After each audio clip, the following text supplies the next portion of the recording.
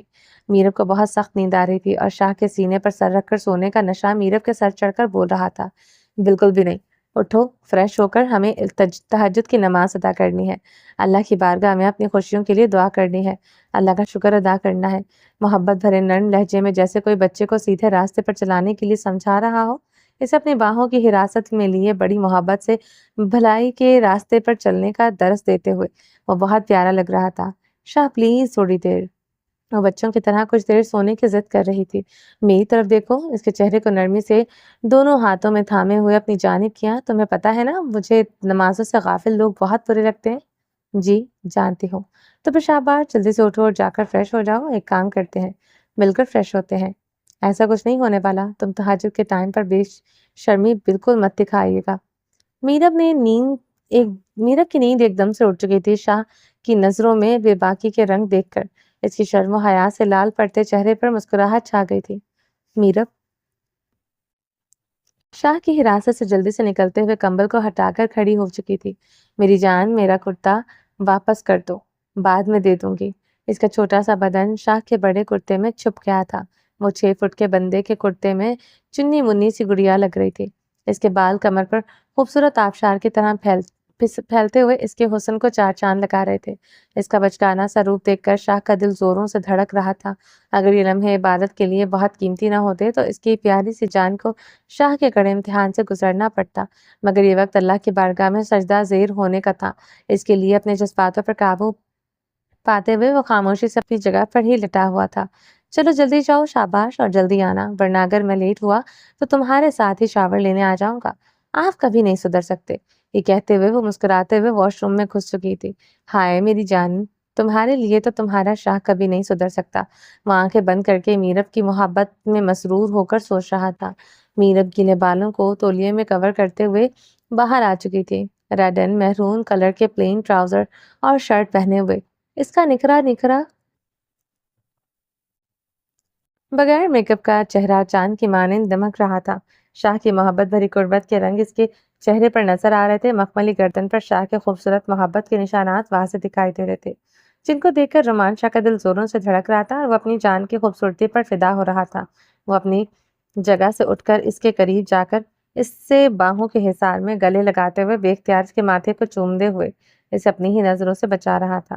اتنی پیاری لگ رہی ہو، مجھے ڈر ہے کہیں تمہیں میری نظر نہ لگ جائے۔ جی نہیں، مجھے آپ کی نظر کبھی نہیں لگ سکتی، کیونکہ میرے شاہ کی نظروں میں اور دل میں میرے لیے بہت سارا پیار اور دعائیں ہوتی ہیں، اس لیے آپ کی نظر مجھے نہیں لگ سکتی۔ وہ مسکرا کر چہرہ اوپر اٹھاتے ہوئے شاہ کو دیکھ رہی تھی۔ اچھا، بڑا یقین ہے تمہیں اپنے شاہ پر؟ جی بالکل، کیونکہ میرے شاہ کی نظر مجھے نہیں لگ سکتی، اور نہ ہی میری نظر میرے شاہ کو لگتی ہے۔ وہ دونوں بازو اس کے گلے میں ڈالے ہوئے بہت پیاری لگ رہی تھی۔ چلو بس مجھے 5 منٹ دو، اس کے بعد ہم مل کر تہجد پڑھیں گے۔ وہ پیار سے میرب کے بالوں کو بکھیرتے ہوئے باتھ روم میں جا چکا تھا۔ میرب بالوں کو ہیئر ڈرائر سے خشک کرتے ہوئے مرر میں خود کو دیکھ کر شرما رہی تھی، کیونکہ شاہ کی محبت کے رنگ اور نشانے سے اپنے عکس کو شیشے میں دیکھنے نہیں دے رہے تھے۔ اتنا مت شرماؤ، ابھی تمہیں شرمانے کے اور بہت سے موقع دوں گا۔ یہ شاہ کی آواز تھی جو واش روم میں بغیر اسے دیکھے بول رہا تھا۔ شاہ آپ کو کیسے پتا کہ میں شرما رہی ہوں؟ وہ تجسس سے پوچھ رہی تھی۔ کیونکہ میں اپنی جان شاہ کو بہت اچھی طرح سے جانتا ہوں، اسے شرمانا بہت اچھا آتا ہے، وہ بھی تب جب میں اس کی نظروں کے سامنے نہ ہوں۔ ایسا کچھ بھی نہیں ہے، میں بالکل نہیں شرما رہی۔ اچھا تو پھر آئینے میں خود کو غور سے دیکھو۔ آپ چپ کر کے شاور لیں، واش روم میں بولنا گناہ ہوتا ہے۔ اس نے شاہ کی کہی ہوئی بات دوبارہ سے یاد کروائی تھی۔ شاہ خاموش ہو گیا تھا، کیونکہ شاہ کو خود بھی واش روم میں اندر بولنا پسند نہیں تھا، مگر اس وقت جذبات بہت خوش تھے۔ وہ کچھ اپنی ہی باتیں بھول رہا تھا۔ دونوں ایک ساتھ تہجد کی نماز اسٹڈی روم میں ادا کر رہے تھے۔ شاہ ہمیشہ نماز اپنے اسٹڈی روم میں پڑھتا تھا، اور آج بھی عبادت کے لیے اسی گوشے کا انتخاب کیا گیا تھا۔ دونوں ایک ہی ساتھ تہجد کی نماز ادا کرتے ہوئے بہت ہی خوبصورت لگ رہے تھے۔ 6 فٹ کا شہزادہ، جس کے ساتھ اس کی پیاری سی شہزادی بڑی سی چادر کو بڑے اچھے انداز سے خود پر حجاب کی طرح لپیٹے ہوئی تھی، اس کے ساتھ کھڑی ہوئی نماز ادا کر رہی تھی۔ تہجد کی نماز پڑھنے کے بعد دونوں نے سلام پھیرتے ہوئے ایک دوسرے کے چہرے کو مسکرا کر دیکھا۔ دونوں نے دعا کے لیے ہاتھ اٹھائے اور پیارے رب کا پورے دل سے شکر ادا کیا، جس نے ان کی خوشیوں کو ایک بار پھر انہیں واپس دے کر اپنی رحمت کے دروازے کھول دیے تھے۔ تہجد کی نماز کے بعد فجر کی اذانیں شروع ہو چکی تھی۔ دونوں نے فجر کی نماز بھی ایک ساتھ ادا کی، اور اس کے بعد پچھلے 1 سال سے بند پڑے ہوئے اپنے قرآن پاک کو انہوں نے بڑی محبت سے اٹھا کر عقیدت سے چوم کر ماتھے سے لگاتے ہوئے صوفے پر بیٹھ کر سامنے رکھے ہوئے قرآن کے باکس پر رکھے قرآن پاک کی تلاوت شروع کی۔ پوری چاہت، محبت اور عقیدت کے ساتھ دونوں تلاوت کر رہے تھے، مگر اپنے اپنے دل میں، تاکہ ایک دوسرے کو ڈسٹرب نہ کیا جائے۔ میرا قرآن پاک کی سورہ یاسین کی تلاوت کرنے کے بعد قرآن پاک بند کر چکی تھی۔ شاہ پلیز مجھے آپ کی آواز میں تلاوت سننی ہے۔ جانتے ہیں آپ نے عمرے کے دوران ہمیں قرآن پاک کی تلاوت سنائی تھی، مجھے وہی آیات، وہی سورہ آپ سے دوبارہ سننی ہے۔ جی بالکل، ابھی سناتا ہوں۔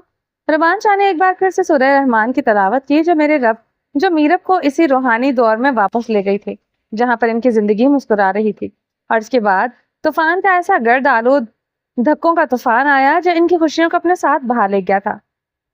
شاہ کی تلاوت سن کر میرب روحانیت سے مسرور ہو رہی تھی۔ شاہ کی آواز بہت خوبصورت تھی، تلاوت کی گونج نے فضاؤں کو پرنور بنا دیا تھا۔ ہارون، اگر آپ کو میرے ہاتھ کی بنی ہوئی آئس کریم اتنی پسند آئی ہے تو میں دوبارہ بنا دیتی ہوں۔ آپ یہ پہلے ہی کھا چکے ہیں، اور آپ کو باسی چیزیں کھلانا مجھے بالکل اچھا نہیں لگتا۔ ریشم ہارون کو ایک دن کی پہلے کی بنائی ہوئی آئس کریم کھانے سے منع کر رہی تھی۔ وہ ہر دن ہارون کے لیے کچھ نہ کچھ نیا اور خاص بنانے کی خواہش رکھتی تھی۔ پیاری بیگم، آئس کریم کبھی باسی نہیں ہوتی، اور تمہارے ہاتھ کی بنی ہوئی آئس کریم، او مائی گاڈ، بتا نہیں سکتا کہ وہ کتنی لذیذ ہوتی ہے۔ اللہ، میرا تو دل چاہتا ہے کہ آئس کریم کے ساتھ تمہاری یہ نازک انگلیاں بھی کھا جاؤں۔ ہارون نے شوخی سے کہا اور پاس کھڑی ریشم کے ہاتھ کو نرمی سے تھامتے ہوئے اشارہ کیا، جیسے واقعی کھانے کا ارادہ ہو۔ ہارون کی بات سن کر ریشم شرم سے لال ہو گئی اور فوراً اپنا ہاتھ پیچھے کرتے ہوئے بولی، ایسی باتیں مت کریں، میں پھر آپ کے لیے آئس کریم بناتی ہوں۔ ایسی باتیں نہ کروں تو محبت کیسے ظاہر کروں میری جان، ہارون نے مسکراتے ہوئے جواب دیا، اور ریشم کی آنکھوں میں دیکھتے ہوئے اسے اپنے قریب کر لیا۔ ریشم نے شرماتے ہوئے نظریں جھکا لی، لیکن ہارون کی محبت بھری باتوں نے اس کے دل کو خوشی اور اطمینان سے بھر دیا۔ ہارون کے چھوٹے چھوٹے محبت بھرے جملے اور ان کے درمیان کے یہ خوبصورت لمحات ریشم کی زندگی کے سب سے قیمتی خزانے تھے۔ کھا جاؤ تمہارے ہاتھ، یا پھر میں تمہیں پورے کا پورا ہی کھا جاؤں، ہارون نے شوخی سے کہا، اور ریشم کو شرماتے دیکھ کر مزید چھیڑنے لگا۔ آپ چپ چاپ آئس کریم کھائیں، میں آپ کے لیے اور بنا دوں گی، لیکن ایسی باتیں مت کریں۔ ریشم نے چھپ کر کہا اور اپنا ہاتھ پیچھے کرنے کی کوشش کی. کیوں تمہیں کھانے کی اجازت نہیں ہے؟ ہارون نے مسکراتے ہوئے اسے مزید چھیڑا اور جان بوجھ کر جھک کر اس کے رخسار کو ہلکے سے چوم لیا. ہارون. ریشم نے بے اختیار اپنے گال پر ہاتھ رکھا جو شرم سے لال ہو چکا تھا اور نظریں چکا کر بولی, آپ کوئی موقع خالی کیوں نہیں جانے دیتے؟ تم حد سے زیادہ پیاری ہو تو میری باتیں بھی تمہاری طرح ہوں گی. حد سے زیادہ پیاری؟ ہارون نے مسکراتے ہوئے جواب دیا اور آئس کریم کا چمچ اٹھاتے ہوئے کہا, لیکن یہ آئس کریم بھی تمہاری طرح لذیذ ہے. اسے انکار کرنا مشکل ہے. میرا دل کرتا ہے کہ تمہیں بھی اسی طرح کھا جاؤں. اگر آپ مجھے کھا لیں گے تو پھر میں ختم ہو جاؤں گی. آپ میرے ہاتھ کی بنی ہوئی آئس کریم کھایا کریں. ریشم ہنس رہی تھی اور اس کے چہرے پر مسکراہٹ بکھیرنے کے لیے ہارون ہمیشہ ایسے ہی چھوٹے چھوٹے پیارے پیارے مذاق کرتا تھا. یہ تو ہے. اگر تم ختم ہو گئی ہو تو تمہارے بغیر جیوں گا کیسے؟ ہارون نے بیچارے سے انداز میں منہ بناتے ہوئے کہا. ریشم نے ہنس کر جواب دیا, اس لیے کہہ رہی ہوں کہ آپ صرف میرے ہاتھ کے بنے ہوئے لذیذ کھانے کھایا کریں. لیکن ہارون صاحب مجھے مت کھائیں. وہ پیار سے ہارون کے سینے سے لگتے ہوئے بولی. چلو تھوڑا تھوڑا کھا لو, کھانا تو ہے نا, کیونکہ جتنی تم سویٹ ہو تمہیں کھائے بغیر میں رہ نہیں سکتا. ہارون چپ چاپ آئس کریم کھائیں, آپ بہت زیادہ شرارتی ہوتے جا رہے ہیں. ہارون کا اشارہ کسی اور طرف تھا جس پر ریشم نے فوراً شرماتے ہوئے کہا, اسے شرارتی نہیں رومانٹک ہونا کہتے ہیں. ہارون نے مسکراتے ہوئے شرارت سے آئس کریم کا چمچ اس کے رخسار پر لگا دیا. ہارون ٹھنڈی ہے بہت, مت کریں پلیز, مجھے تو پہلے ہی ٹھنڈ لگ رہی ہے. ریشم نے جلدی سے آئس کریم کو ہاتھ سے صاف کرتے ہوئے ناراضگی سے کہا, اگر 2 منٹ صبر کر جاتی ہے تو اس نازک گال پر لگی آئس کریم کو میں نے پیار سے اپنے ہونٹوں سے صاف کر دینا تھا. ہارون نے آنکھ مارتے ہوئے شوخی سے کہا, جی نہیں, آپ کو اتنا فلمی ہونے کی ضرورت نہیں ہے, میں نے خود صاف کر لیا ہے. ریشم نے ہنستے ہوئے جواب دیا. دونوں آئس کریم کے ساتھ انصاف کرتے ہوئے اس خوبصورت لمحے کو مزید حسین بنا رہے تھے. ہارون کی شرارتیں اور ریشم کی شرمگین مسکراہٹیں ان کی محبت بھرے تعلق کو اور بھی گہرا کر رہی تھی. ریشم, میرے پاس آج تمہارے لیے خوشخبری ہے. کیسی خوشخبری؟ خوشخبری یہ ہے کہ رومانچہ زندہ ہے اور وہ سلطان کے پھیلائے ہوئے جال کو کاٹ کر واپس اپنوں تک پہنچ گیا ہے. یہ بات سن کر ریشم کچھ لمحوں کے لیے خاموش ہو گئی تھی. اسے اپنی سماعت پر یقین نہیں آ رہا تھا کہ سچ میں رومانچہ زندہ ہے. رومانچہ نے ریشم کے ساتھ بہنوں جیسا رشتہ نبھایا تھا. جب ریشم نے سنا تھا کہ سلطان نے رومانچہ کو مروا دیا ہے تو وہ بہت روئی تھی. کتنے دنوں تک وہ کھانا پینا تک بھول گئی تھی. ہارون نے بڑی مشکل سے اسے سنبھالا تھا, مگر آج یہ اچانک سن کر یقین کرنا تھوڑا مشکل ہو رہا تھا. پلیز ہارون, آپ سچ کہہ رہے ہیں نا؟ یہ کوئی مذاق تو نہیں ہے نا؟ بالکل بھی یہ مذاق نہیں ہے, سچ میں رومانچہ زندہ ہے اور اب وہ اپنے گھر جا چکا ہے. مجھے یہ بات شاہمیر سے پتہ چلی ہے تو غلط تو نہیں ہو سکتی. ہارون محتاط لہجے میں اسے سب کچھ بتاتا چلا جا رہا تھا. ہارون پلیز مجھے سلطان سے اتنا دور لے جائیں جہاں وہ چاہ کر بھی نہ پہنچ سکے. مجھے سچ میں ہر وقت یہ ڈر لگا رہتا ہے کہ کبھی بھی کسی بھی وقت سلطان ہمیں نقصان پہنچا سکتا ہے. پلیز مجھے اس ڈر سے دور لے جائیے. مجھے یہ دکھ بھی ہوتا ہے کہ وہ آپ کے عظیم ہستی ہیں, وہ آپ کے باپ ہیں, مگر میں کیا کروں؟ میں ان کے بارے میں نہ کچھ اچھا سوچ سکتی ہوں نہ بول سکتی ہوں. مجھے معاف کر دیجیے گا.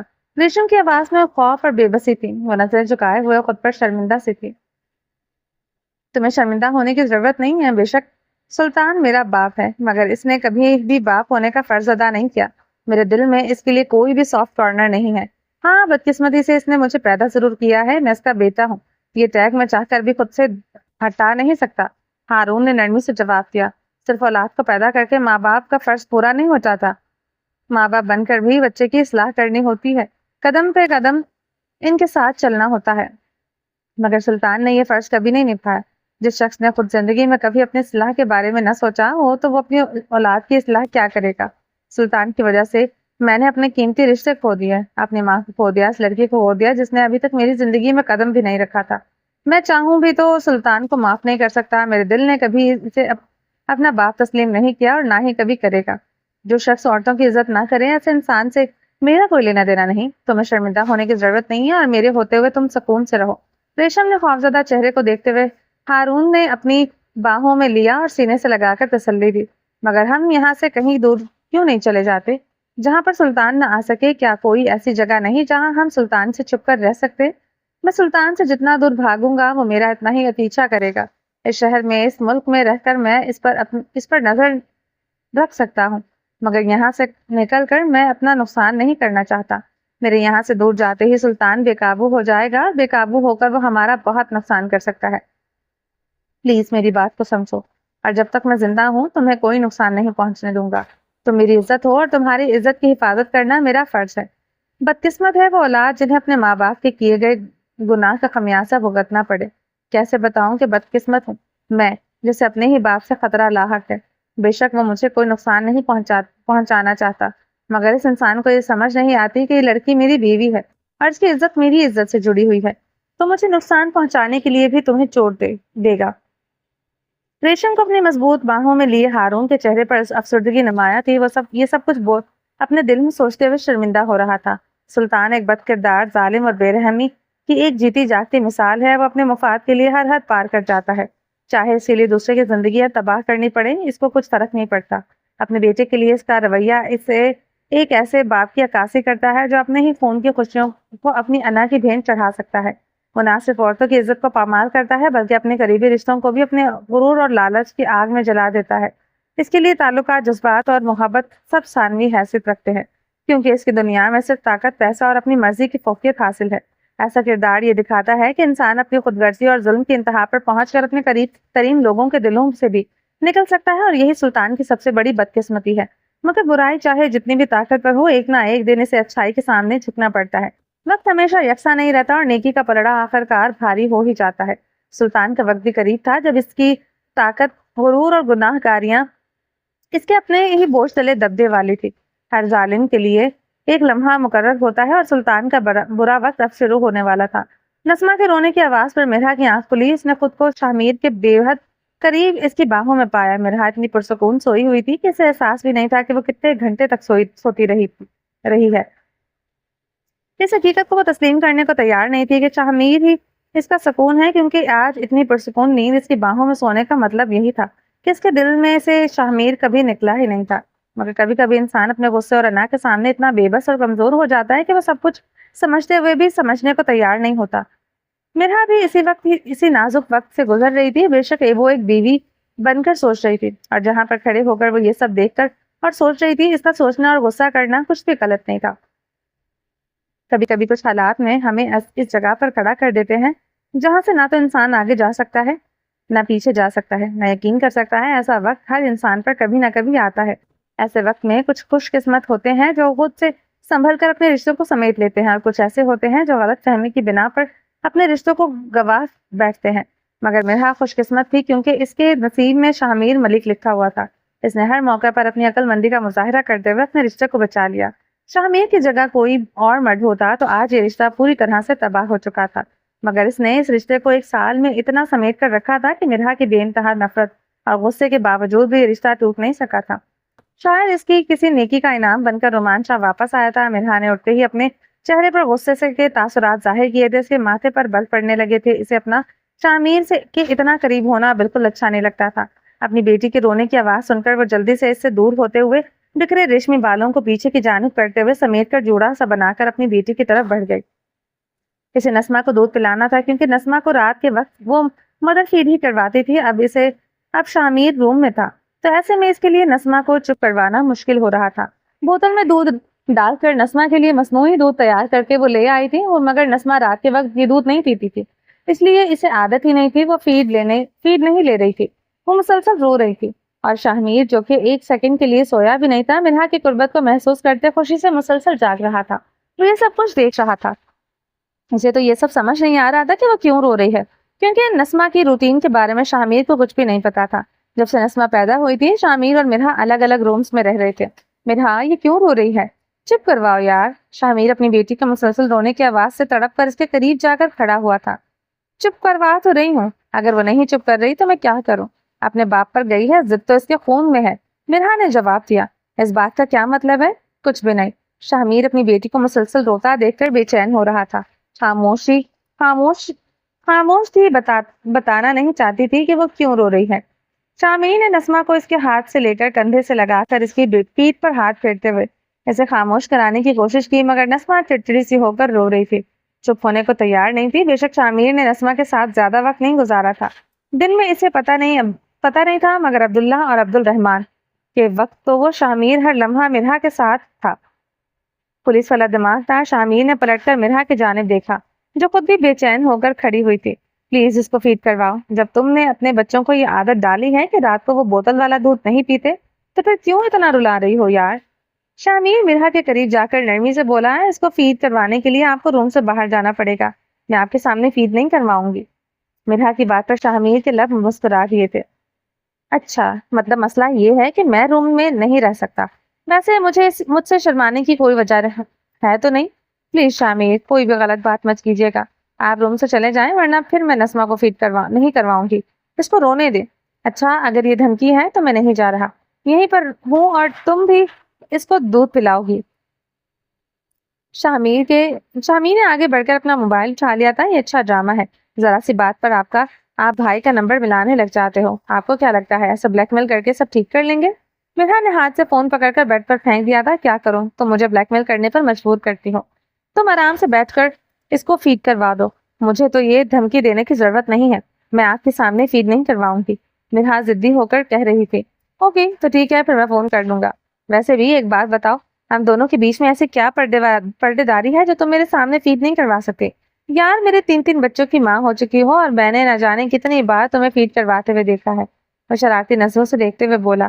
اس وقت بھی آپ بے شرم بن کر جان بوجھ کر دیکھتے تھے، مجھے تب بھی شرم آتی تھی۔ میرا نظر چراتے ہوئے غصے سے بول رہی تھی۔ چلو ایک بار پھر سے مجھے بے شرم سمجھ کر میری بیٹی کو دودھ پلا دو، قسم سے میرا دل چاہتا ہے کہ میں پلیز تمہارا دل جو بھی چاہتا ہے وہ بعد میں کر لینا، پہلے میرے خیال سے بچی کو فیڈ کروا دو، تم اپنے جذباتوں پر قابو رکھو، میں کہیں بھاگ نہیں رہا۔ شامیر نے اس کی بات کاٹتے ہوئے بات کا رخ بدل دیا تھا۔ وہ دانتوں کو پیس کر رہ گئی تھی کیونکہ شامیر سے جیتنا مشکل ہی نہیں ناممکن تھا۔ اوپر سے نسمہ تھی جو چپ ہونے کا نام ہی نہیں لے رہی تھی۔ شامیر نے نسمہ کو اس کے آگے کرتے ہوئے اشارے سے فیڈ کروانے کو کہا تھا۔ مرحا کے پاس دودھ پلانے کے سوا کوئی اور چارہ نہیں تھا۔ شامیر نے اس کے بھائی کی دھمکیاں دے کر اسے بے بس کر رکھا تھا۔ مرحا غصے سے نسمہ کو لے کر بیڈ کی دوسری جانب جا کر بیٹھ گئی تھی اور دوپٹے سے اپنے بیک کو کور کرتے ہوئے نسمہ کو فیڈ کروانے لگی۔ شامیر کے فیورٹ مومنٹس میں سے ایک تھا، مگر اس وقت وہ سامنے جا کر بیچاری نسمہ کے منہ میں آیا ہوا رزق کا نوالا چھین نہیں سکتا تھا۔ وہ اچھی طرح سے جانتا تھا کہ اگر وہ اس کے سامنے گیا تو مرحا نسمہ کو فیڈ نہیں کروائے گی۔ بیچارہ اپنے جذباتوں پر لگام ڈالے نماز کے لیے وضو کرنے چلا گیا کیونکہ فجر کی اذانیں ہو چکی تھی۔ نماز اور قرآن کی تلاوت کے بعد شاہ اور میرب دونوں واپس اپنے خوبصورت روم میں آ چکے تھے جہاں پر گزری رات کی خوشبو ہواؤں میں مہک رہی تھی۔ شاہ بڑی محبت سے میرب کا ہاتھ تھامے ہوئے تھا۔ شاہ، جی شاہ کی پیاری سی جان، آپ کے لیے کافی بنا کر لا دو؟ نہیں، تم بس میرے پاس رہو، مگر میں آپ کے لیے کافی بنانا چاہتی ہوں۔ کیا آپ نے میرے ہاتھ کی بنی ہوئی کافی کو مس کیا؟ ہاں، مس تو بہت کیا، مگر کافی سے کہیں زیادہ کافی بنانے والی کو میں مس کرتا تھا۔ اس کے ہاتھ نرمی سے تھام کر لبوں سے لگا کر چومتے ہوئے وہ محبت بھری نظروں سے اس کی طرف دیکھ رہا تھا۔ چلو مل کر کافی بناتے ہیں، شاہ نے اس کا ہاتھ تھام کر نرم قدم اٹھاتے ہوئے روم سے باہر نکلتے ہوئے کہا۔ شاہ جانتا تھا کہ میرب اس کے لیے پورے دل سے اور محبت سے کافی بنانا چاہتی ہے۔ شاہ کو بھی میرب کے ہاتھ کی بنی ہوئی مارننگ کافی کی بہت عادت تھی اور وہ اس عادت کو مس بھی کرتا تھا، مگر اس وقت وہ میرب کو اپنی نظروں کے سامنے رکھنا چاہتا تھا، اس لیے وہ خود کچن میں اس کے ساتھ جا رہا تھا۔ روم سے نکلتے ہوئے میرب کا ہاتھ تھامے وہ سیڑھیاں اترتا ہوا کچن کی جانب جا رہا تھا۔ فی لمحے یہ وقت کے ساتھ سب کچھ ایک خواب کی طرح لگ رہا تھا۔ سیڑھیوں سے اترتے ہی ان کی نظریں زکیہ پر پڑی جو سامنے ہی صوفے پر بیٹھی ہوئی قرآن پاک پڑھ رہی تھی۔ دونوں کو دیکھ کر وہ مسکراتے ہوئے قرآن پاک کو ادب سے بند کرتے ہوئے ٹیبل پر رکھ کر کھڑی ہو گئی تھی۔ السلام علیکم، اللہ کا شکر ہے ہمیں پھر سے آپ لوگوں کو دیکھنا نصیب ہوا۔ میری دعا ہے کہ اللہ اب کبھی بھی اس گھر کو دکھ کی گھڑیاں نہ دکھائے۔ وہ بے اختیار دعائیں دیتے ہوئے ان کو دیکھ رہی تھی۔ وعلیکم السلام، آمین ثم آمین۔ شاہ اور میرب نے ایک ساتھ کہا، قرآن پاک پڑھیں، میں آپ کے بھائی کے لیے کافی بنا لوں۔ میرب نے مسکراتے ہوئے کہا، بھابھی آپ روم میں جائیں، میں بنا دیتی ہوں بھائی کے لیے کافی، آپ کیوں زحمت کر رہی ہیں؟ زکیہ نے ادب سے کہا، نہیں، آپ آرام سے بیٹھ کر قرآن پاک پڑھیں۔ میرب نے ہاتھ کے اشارے سے بیٹھنے کو کہا۔ رحمان شاہ کمر پر دونوں ہاتھ باندھے اپنے گھر کو گہری نظروں سے دیکھ رہا تھا۔ زکیہ، گھر میں سب خیریت ہے؟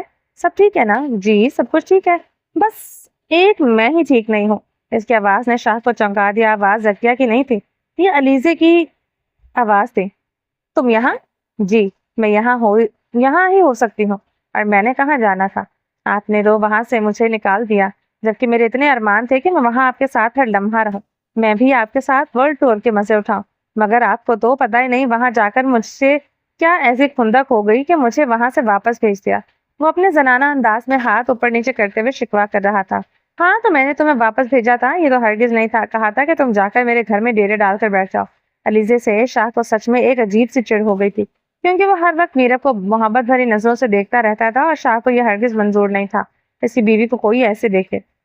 بے شک علیزے قدرتی طور پر ادھورا تھا، نہ وہ مرد تھا نہ ہی عورت، مگر اس کے باوجود وہ رومانچہ تھا جو وہ اسے ایسے جنڈر کا اپنی بیوی کی جانب دیکھنا ناگوار گزرتا تھا۔ اور یہ بھی حقیقت تھی کہ جب شاہ نے اسے وہاں سے واپس بھیجا تھا، اس کا بہت بڑا سبب یہ تھا کہ شاہ کو پتہ نہیں کیوں مگر علیزے پر شک ہوتا تھا کہ وہ شاید سلطان سے ملا ہوا ہے، مگر اس وقت بھی رومانچہ کے پاس اس بات کا کوئی ثبوت نہیں تھا اور اس وقت بھی شاہ اس کے بارے میں کچھ نہیں کہہ سکتا تھا۔ یہ تو زکیہ کا بھانجا تھا اور زکیہ نے اس گھر کی ایک عرصے سے خدمت کی تھی۔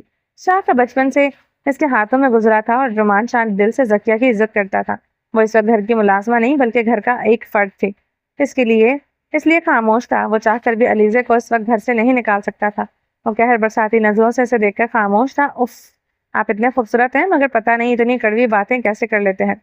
علیزے نے ساری باتیں سن کر بڑے زنانہ انداز میں چہرے پر ہاتھ رکھتے ہوئے اف کہا تھا۔ علیزے خاموش ہو جاؤ، بھائی کو مت پریشان کرو۔ اگر بھائی نے وہاں سے تمہیں بھیجا تھا تو کچھ سوچ سمجھ کر بھیجا ہوگا، جاؤ اپنے کمرے میں۔ زکیہ نے شاہ کے سخت تیور دیکھتے ہوئے علیزے کو سختی سے جانے کو کہا تھا۔ ہائے ہائے، چلا جاتا ہوں، کیا ہو گیا ہے؟ پہلے بھی مجھے میرا بھابھی سے مل تو لینے دو، حال چال تو پوچھ لینے دو، علیزے نے شوخی سے کہا۔ اس سے پہلے کہ شاہ کا ضبط جواب دیتا، رومانچہ میرب کا ہاتھ تھام کر کچن کی جانب بڑھ گیا۔ میرب خاموشی سے اسے یاد تھا کہ شاہ علیزے سے کتنا چڑھتا تھا اور اس وقت وہ شاہ کے غصے کو ہوا دینے کے موڈ میں نہیں تھی۔ بڑی مشکل سے یہ خوشیاں اور گھڑیاں نصیب ہوئی تھی، جبکہ علیزے کی حرکتیں یقیناً پریشانی کا سبب بن رہی تھی۔ تم کافی چھوڑو، بس ہم تیاری کر کے فی الحال واپس شامل کے گھر جا رہے ہیں، اور زکیہ سے کہو کہ اس کو یہاں سے بھیج دے، یہ اریٹیشن مجھے نہیں چاہیے، شاہ نے غصے سے کہا۔ اور ایک پتہ نہیں یہ کس قسم کی گھٹیا خوشبو لگاتی ہے، پتہ نہیں لگاتا ہے یا لگاتی ہے، وہ غصے سے بڑبڑا رہا تھا۔ اتنی تیز اور گھٹیا خوشبو سے صبح میں نے سر میں درد شروع ہو گیا ہے، شاہ نے اپنے سر کو تھامتے ہوئے غصے سے کہا۔ شاہ پلیز غصہ مت کریں، چھوڑ دینا اس کو، آپ میرے ہاتھ کی بنی ہوئی کافی پئیں، آپ کا غصہ بھی ٹھنڈا ہو جائے گا اور آپ کا موڈ بھی فریش ہو جائے گا اور سر درد تو چٹکیوں میں ختم ہو جائے گا۔ میرے اپنے نرمی سے اپنے پیارے شاہ کا ہاتھ تھامتے ہوئے کہا۔ میرے سر کو دور کرنے کے لیے اگر تم یہاں پر پیارا سا میٹھا سا جام پلا دو تو کافی بنانے کی ضرورت ہی نہیں ہے، شاہ نے اپنی انگلی کو اپنے اناکھی لبوں پر رکھتے ہوئے اپنی پوائنٹ کرتے ہوئے کہا تھا۔ میرے پیارے شاہ کو رات کو بہت ہیوی ڈوز مل چکا ہے، اب اور نہیں ملے گا، آرام سے کافی پئیں۔ وہ ہنستے ہوئے کافی کا پانی چولہے پر رکھنے لگی تھی۔ اچھا جی، مجھے انکار کر رہی ہوں، ہمت ہے تم میں کہ شاہ کو انکار کر سکو؟ شاہ نے اس کی کمر پر ہاتھ رکھتے ہوئے اسے واپس اپنے قریب کھینچتے ہوئے کہا۔ میری ہمت اتنی نہیں ہے کہ میں اپنے شاہ کو انکار کر دوں، مگر میرے پیارے شاہ کو روم تک جانے کا انتظار کرنا پڑے گا، تب تک میں کافی بنا لوں گی۔ روم میں جا کر پہلے آپ کا من پسند جام پلاؤں گی، اس کے بعد کافی پی لیجیے گا۔ میرب مسکراتے ہوئے اپنے شاہ سے نظر چراتی ہوئی بول رہی تھی۔ میرب کی یہ ادا شاہ کی دھڑکنوں کو تیز کر رہی تھی۔ کیوں یہاں نہیں مل سکتا؟ گھر میرا اپنا ہے، بیوی میری اپنی ہے، تو پھر میں کمرے تک جانے کا انتظار کیوں کروں؟ Any reason? شاہ نے اپنے دونوں بازو اس کی کمر کے گرد حصار کی طرح باندھ رکھتے تھے۔ شاہ پلیز، میرب نے مسکراتے ہوئے شرماتے ہوئے کہا۔ میری جان، یہ پلیز والی ڈرامے بازی میرے ساتھ نہ کرو۔ رومانچہ اپنی محبت کے لمحوں میں کسی قسم کی کٹوتی برداشت نہیں کرتا ہے۔ یہ گھر میرا ہے، بیوی میری ہے، جب چاہو میں تمہیں اپنی سانسوں سے بھی زیادہ قریب کر سکتا ہوں۔ لگتا ہے کہ تمہیں گزرے 1 سال میں یہ سب بھول گیا ہے، مجھے تمہیں یاد کرانا پڑے گا۔ شاہ کی آواز میں ایک شدت تھی جو اس کے دل کے جذبات کو بیان کر رہی تھی۔ شاہ، میرا ایسا کوئی مطلب نہیں تھا، میرب نے دھیما سا جواب دیا۔ اس کی آواز میں ایک سنجیدگی تھی اور نرمیت تھی۔ میرا مطلب یہی ہے کہ تم مجھے انکار نہیں کر سکتی۔ شاہ سے جان بوجھ کر مصنوعی غصہ دکھا رہا تھا۔ تمہیں پتا ہے مجھے کتنی آکسیجن کی کمی ہو چکی ہے؟ رومانچہ کی آواز میں ایک شوق اور دلکش انداز تھا۔ میں اس آکسیجن کو پورا کرنے کے لیے تمہیں ہر 2 منٹ بعد مجھے محبت کی ڈوز دینی پڑے گی۔ دونوں ہاتھ اس کے رخساروں پر رکھتے ہوئے شدت سے اس کی نرم پکڑیوں پر جھک کر محبت بھرا جام پیتے ہوئے مسرور ہو رہا تھا۔ وہ اپنے شاہ کی محبت میں سانسوں کے لیے مچلتے ہوئے اس کے شاہ کے مضبوط سینے پر ہاتھ رکھے کھڑی تھی۔ فضاؤں میں نغمے گونج رہے تھے، جیسے ہر گوشے میں محبت کی نرم سرگم ہو اور دلوں میں خوشبو سی پھیل رہی تھی جو ان لمحوں کی مٹھاس کو اور بڑھا رہی تھی۔ میرے پیارے سائیں، کس خیال میں کھوئے ہوئے ہو؟ دیا خرم کو یہ بتانے آئی تھی کہ آج وہ اس کے ساتھ بازار جانا چاہتی ہے۔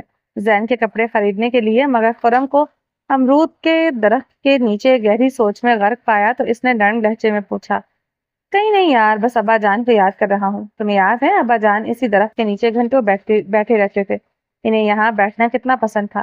خرم نے سر کو جھکائے ہوئے گہری سانس لیتے ہوئے کہا، بیا مجھے نہیں لگتا کہ ابا جان اس دنیا میں نہیں ہے، مجھے لگتا ہے وہ ہمیشہ ہر وقت میرے ساتھ ہیں۔ لوگ میرا مذاق اڑاتے ہیں کہ میں ہر وقت ابا جان کا نام لیتا ہوں، لوگوں کو لگتا ہے کہ پتہ نہیں میں نیم پاگل ہوں اور لوگ ایسا سمجھتے ہیں، تو اس میں یہ کچھ غلط نہیں ہے، کیونکہ جب میں کہتا ہوں کہ ابا جان سے پوچھ لو، ابا جان یہ کر دیں گے، ابا جان وہ کر دیں گے، تو لوگوں کا مجھے پاگل سمجھنا کوئی بڑی بات نہیں ہے۔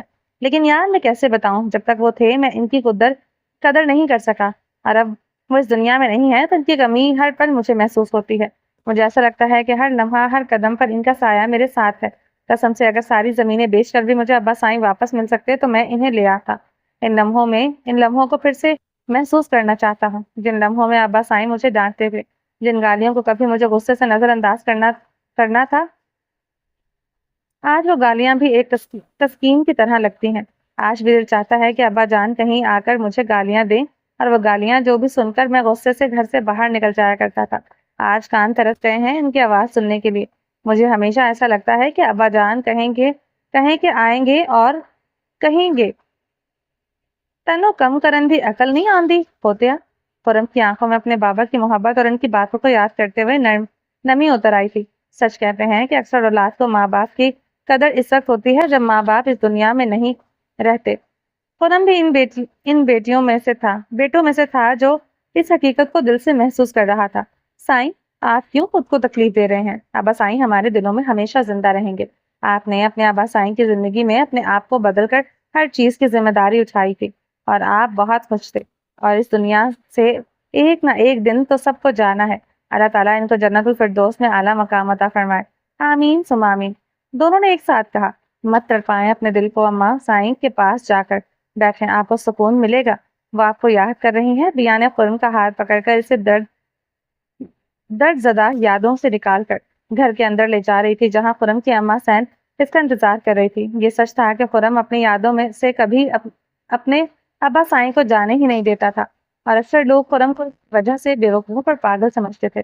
خرم نے اپنی زندگی میں اپنے ابا کو بہت زیادہ پریشان کیا تھا، شاید یہی وجہ تھی کہ اب وہ چاہ کر بھی ازالہ نہیں کر سکتا تھا، اور یہی چیز کہیں نہ کہیں اس کے اندر درد بن کر رک گئی تھی۔ اپنی زندگی میں وہ ہر طرح سے مطمئن اور خوش تھا، مگر اپنے ابا سائیں کی اس کمی کو وہ ہمیشہ محسوس کرتا تھا، اور جب بھی یہ کمی ضرورت سے زیادہ بڑھ جاتی تھی تو اسی طرح تکلیف میں بیٹھ کر گھنٹوں اپنے بابا کی باتوں کو یاد کرتا تھا۔ خدا را وقت رہتے اپنے ماں باپ کی قدر کرو، کیونکہ ماں باپ وہ قیمتی سرمایہ ہے جو دوبارہ نہیں ملتا۔ ان سے پوچھو کہ جن کے پاس ماں باپ جیسی قیمتی دولت نہیں، جب ماں باپ چلے جاتے ہیں تو اس وقت اگر اولاد قدر کرتی ہے تو اس کے قدر کا کوئی فائدہ نہیں ہوتا۔ جب جیتے جی ماں باپ کو کوئی خوشی نہ دے سکے تو مرنے کے بعد رونے کا فائدہ نہیں۔ خرم پتر تو اینا پریشان کیوں ہے؟ کی گل ہے خرم پتر، تو اینا پریشان کیوں ہے؟ خرم کی ماں نے اسے اداس بیٹھے ہوئے دیکھ کر سوال کیا۔ یہ تایا سائیں کو یاد کر رہے تھے، اور پتہ نہیں کب سے امرود کے درخت کے نیچے بیٹھے ہوئے ہیں، میں ان کو زبردستی اٹھا کر آپ کے پاس لائی ہوں، آپ ان کو سمجھائیں۔ بیا نے سمجھداری سے ساری بات اپنی ساس کو بتائی۔ خرم کی ماں نے اپنے مرحوم شوہر کو یاد کرتے ہوئے گہری سانس لی۔ خرم پتر تو اپنے ابا سائیں کو اتنا یاد نہ کیا کر، جب تو انہیں یاد کر کے اس تکلیف میں ہوتا ہے تو ان کی روح کو تکلیف پہنچتی ہے۔ پتر ماں باپ سدا ساتھ نہیں رہتے، ایک نہ ایک دن انہیں اپنے بچوں کو چھوڑ کر جانا ہی ہوتا ہے، اور تو نے تو اپنے ابا سائیں کی زندگی میں بھی سب کچھ سنبھال کر بہت اچھا کیا تھا، تیرے اوپر بہت کچھ ہو کر وہ اس دنیا سے گئے ہیں، آج تو میں ہوں تیرے پاس، کل بھی میں نہیں ہوں گی، پھر کون تجھے سنبھالے گا؟ پتر خود کو سنبھالنا سیکھ، اما سائیں خدا کے واسطے ایسی باتیں نہ کیا کریں، میں تو ابھی تک ابا سائیں کو نہیں بھول سکا، اور آپ اپنے جانے کی بات کر کے میری جان نکال لیتی ہیں، اللہ آپ کو میری بھی عمر لگا دے، آپ کہیں نہیں جائیں گی۔ خرم نے بے بسی سے اپنی ماں کی بات سنی اور آہستہ سے بولا۔ خرم چھوٹے بچے کی طرح اپنی ماں کی گود میں سر رکھ کر لیٹ گیا۔ خرم کی ماں نے اپنے بیٹے کی آنکھوں میں آنسو دیکھ کر اس کے بالوں پر نرمی سے ہاتھ پھیرا۔ پتر تو اتنا حساس نہ بن، یہ زندگی کا دستور ہے، تو اپنے ابا سائیں کا وہ خواب ہے جو ہمیشہ دیکھتے تھے، مگر تو نے اپنے ابا کی زندگی میں اسے بہت تنگ کیا، مگر آخری وقت میں وہ تیرے اوپر بہت خوش تھے اور تو نے ان کی ہر خواہش کو پورا کیا۔ تجھے اس بات پر خوش ہونا چاہیے۔ خرم نے گہری سانس لی اور آہستہ سے کہا، اماں شاید اب مجھے احساس ہو رہا ہے کہ ابا سائیں کو تنگ کر کے میں نے کتنا غلط کیا۔ زین کو دیکھ کر مجھے اپنا عکس نظر آتا ہے، وہی ضد، وہی شرارتیں، کبھی کبھی ایسا لگتا ہے کہ میرے ماضی کے گناہ میرے سامنے مکافات بن کر آ رہے ہیں۔ خرم کی ماں نے مسکراتے ہوئے کہا، پتر یہ مکافات نہیں بلکہ زندگی کا سبق ہے۔ تو نے جیسے اپنے ابا کو تنگ کیا، اب زین تجھے وہی سب کر کے دکھا رہا ہے۔ لیکن ماں باپ ہمیشہ اپنے بچوں کے لیے دعا گو ہوتے ہیں، چاہے وہ کچھ بھی کریں، اور یہ وقت ہے کہ تو اپنے بچے کو وہی سکھائے جو تیرے ابا سائیں نے تجھے سکھایا۔ خرم نے نظریں اٹھا کر بڑی محبت سے اپنی ماں کے چہرے کی جانب دیکھا۔ اماں میں وعدہ کرتا ہوں کہ زین کو وہی محبت اور تربیت دوں گا جو میرے ابا سائیں نے مجھے دی تھی۔ میں اسے سکھاؤں گا کہ ماں باپ کی محبت اور قربانیاں زندگی کا سب سے بڑا سرمایہ ہے۔ ماں باپ کے رہتے ہمیں ان کی عزت کرنی چاہیے۔ اسے بتا دوں گا کہ وقت گزر جانے کے بعد صرف ہمارے پاس پچھتانے کے سوا کچھ نہیں رہتا۔ ماں اور بیٹے کے درمیان یہ لمحہ گہرے جذبات سے لبریز تھا۔ محبت، پچھتاوا اور نیا عزم خرم کی زندگی میں ایک نیا رخ متعین کر رہا تھا۔ بیا خاموشی سے وہاں چلی گئی تھی۔ وہ جانتی تھی کہ یہ لمحہ ایک بیٹے اور ماں کے لیے بہت قیمتی ہے۔ خرم اپنی ماں کی گود میں سر رکھ کے ایسا سکون محسوس کر رہا تھا جو دنیا کے کسی کونے میں میسر نہیں ہو سکتا تھا۔ اس کی ماں بڑی محبت سے اپنے بیٹے کے سر پر ہاتھ رکھے نرمی سے اس کے بالوں میں انگلیاں پھیر کر ممتا کا محبت بھرا احساس دلا رہے تھے۔ پتر تو خوش رہا کر، میری دعائیں تمہارے ساتھ ہیں اور تمہارے ابا تم پر خوش ہو کر اس دنیا سے گئے ہیں۔ تم اس اطمینان کو اپنے دل میں بسا کر رکھا کرو، خود کو مضبوط بناؤ۔ وہ خاموشی سے اپنی ماں کی باتوں کو سن رہا تھا کیونکہ کبھی اس نے اپنے بابا کی باتوں پر دھیان نہیں دیا تھا۔ وہی چیزیں آج اس کے لیے باعث تکلیف بن گئی اور اپنی ماں کی زندگی میں ہی وہ اپنی کوتاہیوں کو ٹھیک کرنا چاہتا تھا۔ یہ لمحہ خرم کے لیے سکون اور محبت کا انمول تحفہ تھا۔ ماں باپ آج کی زندگی کا قیمتی سرمایہ ہوتے ہیں۔ ان سے جتنا کچھ ان کی زندگی میں سمیٹ سکتے ہو سمیٹ لو، مطلب کہ محبتیں سمیٹ لو، دامن بھر لو، نہ جانے کب بھی سایہ اٹھ جائے اور آپ کوستے رہ جائیں، وقت کو کوستے رہ جائیں۔